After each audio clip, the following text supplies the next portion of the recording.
Bismillahirrahmanirrahim. Assalamualaikum warahmatullahi wabarakatuh. Yang saya hormati kepada pengasuh dan ketua Yayasan Pendidikan Zainul Hasan Ginggung, Kiai Muhammad Hasan Mutawakil Allah SHMM. Yang saya hormati Rektor Universitas Islam Zainul Hasan, Bapak Dr. Abdul Aziz BAMAG. Yang saya hormati kepada pembimbing yang pertama Dr. Aziz Wahab BAMAG, dan saya hormati kepada Bu Herawati MPD. Dan tidak lupa pula saya hormati kepada orang tua saya. Perkenalkan, nama saya Nur Hidayati. Saya dari Prodi PAI Fakultas Tarbiyah.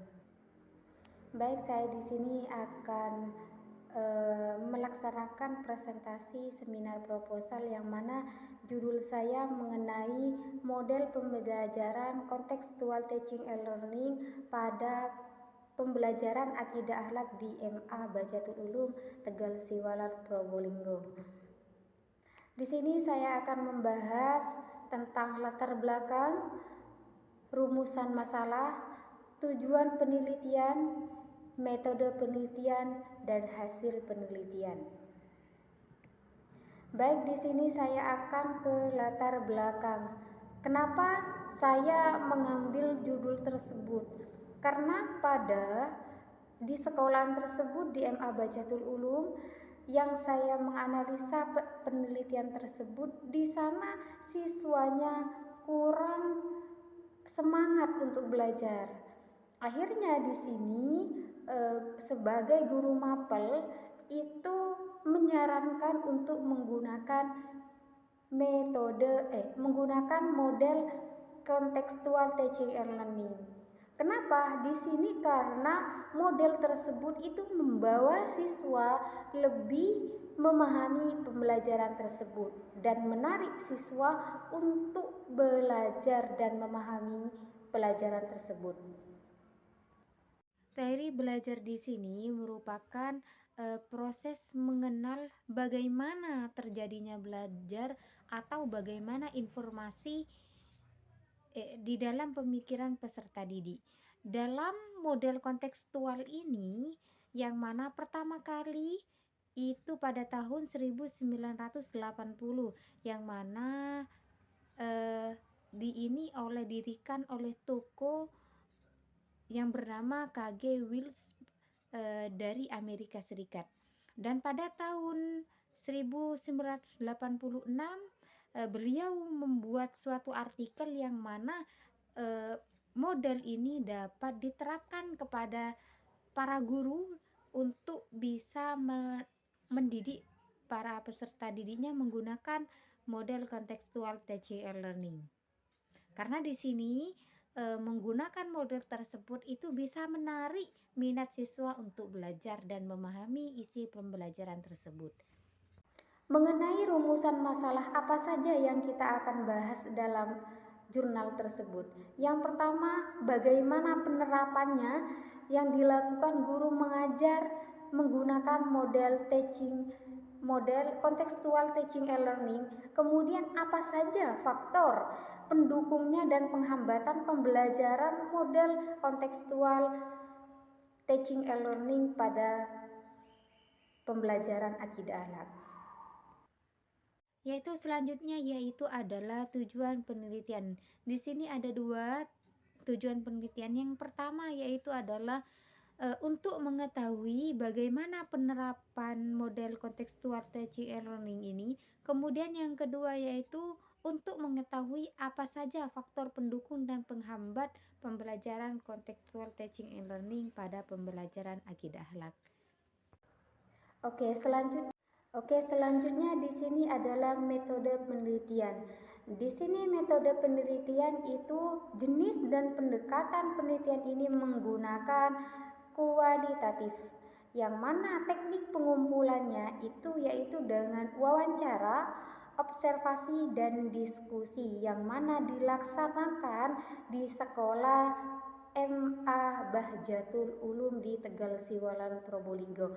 Jadi subjek penelitian di sini itu ada siswa kelas 10 sama kelas 9, yang mana siswa 10 itu sebanyak 17 orang yang terdiri dari 11 laki-laki dan 6 perempuan, sedangkan kelas 11 di sini sebanyak 38 orang yang terdiri dari 13 laki-laki dan 25 perempuan.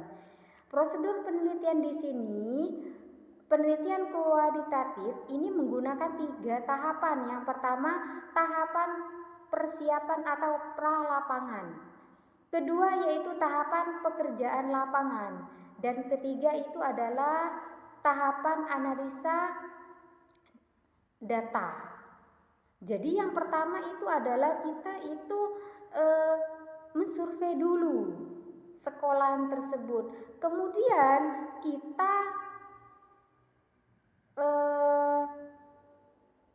pekerjaan lapangan langsung di situ, observasi. Kemudian yang ketiga itu adalah kita mendata. Begitu. Itu adalah metode penelitiannya. Kemudian di sini hasil penelitian. Apa saja yang didapat oleh peneliti selama penelitian?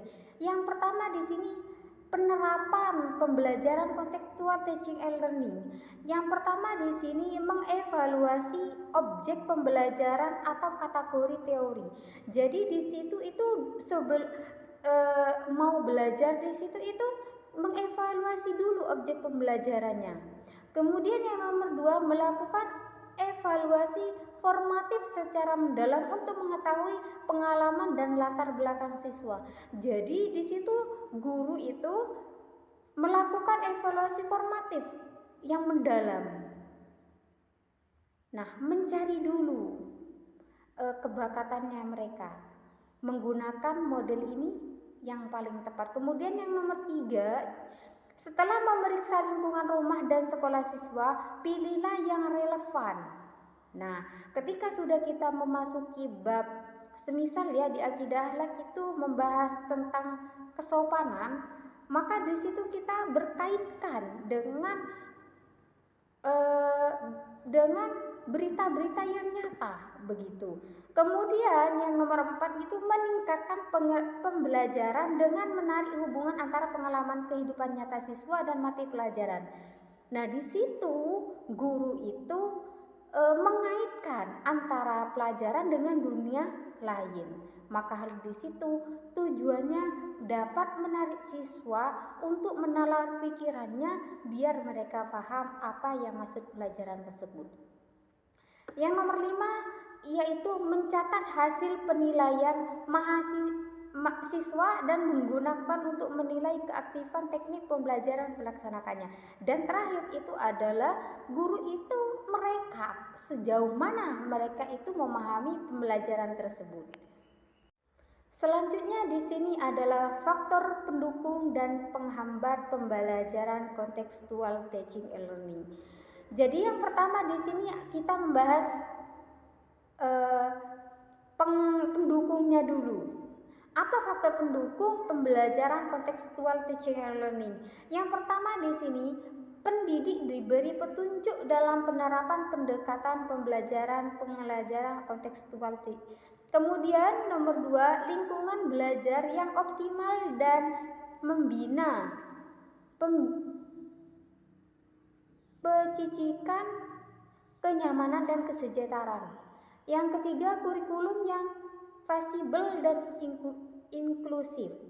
Ketiga, manfaat siswa secara intrinsik termotivasi untuk belajar dan terinspirasi dalam pendidikan sendiri. Jadi itu adalah faktor pendukungnya. Di sini siswa itu diarahkan untuk mengkaitkan pelajaran dengan dunia nyata. Jadi dalam model contextual teaching and learning ini sangat berpengaruh besar itu kepada siswa untuk pemahaman pembelajaran. Karena apa? Di sini itu siswa tidak bosan karena sudah dikaitkan dengan dunia nyata. Kayak gitu. Kemudian faktor penghambatnya di sini apa? Yang pertama, kurikulum yang terlalu padat. Siswa kalau ditekan materi terlalu banyak itu akan tidak fokus kepada materinya. Karena tujuan utama dalam pembelajaran itu siswa harus memahami, bukan menekan. Jadi guru itu memang harus betul-betul memahami model yang akan dilaksanakan. Salah satunya yaitu adalah contextual teaching and learning. Itu sangat sangat sangat guna lah untuk memahami pelajaran tersebut. Kemudian yang nomor 2, kurangnya dukung dan sumber daya yang disediakan lembaga. Nah, di sini faktor penghambatnya yaitu adalah kekurangan sumber daya. Salah satunya yaitu apa? Tidak mempunyai komputer. Itu sangat menghambat untuk menggunakan model tersebut, karena kita akan menggunakan pembelajaran itu melakukan dengan sumber internet juga, itu lebih mudah. Selanjutnya yang nomor 3 yaitu adalah siswa menunjukkan kekurangan dalam pemahaman dan rasa percaya diri. Karena di sini setiap individu pasti berbeda-beda. Cuma di sini kadang siswa itu tidak menerima kekurangannya.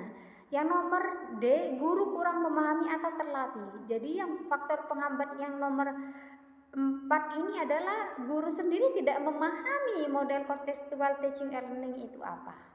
Begitu.